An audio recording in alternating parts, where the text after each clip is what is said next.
మీద ఉన్న మలినత్వం తీసివేయబడ్డది. సంఘము శుద్ధి చేయబడుతుంది, సంఘము పరిశుద్ధపరచబడుతుంది.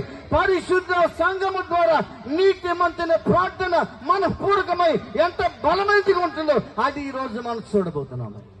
Praise the lord. హల్లెలూయా. అందరికి వందనాలు. ప్రసంగం పూర్తి చేయొచ్చు. మాకు ఇచ్చిన ప్రేరేపణ బట్టి మాట చెప్పి ముగిస్తున్నాను. మన దేశాన్ని ఏం చేస్తాడు దేవుడు? ఎన్ని రోజులు? హల్లెలూయా. మరణ వస్తువులు తీసేటికి ఎంత సమయం పట్టింది? హల్లెలూయా.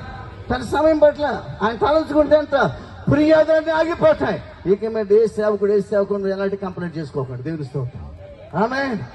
కంప్లైంట్ స్వచ్ఛ చెప్పండి. హల్లెలూయా. ఫిర్యాదులు మానేయండి. ఒకరికొకరు ప్రోత్సహించుకుందాం, ఒకరికొకరు పురుకొడుకుందాం. పరిశుద్ధాత్మ శక్తి ప్రతి సేవకుని జీవితంలో సంఘములో ఈ రోజు పనిచేయబోతున్నాం. దేవుడికి మహిమ కలుగును గాక. ఆమేన్.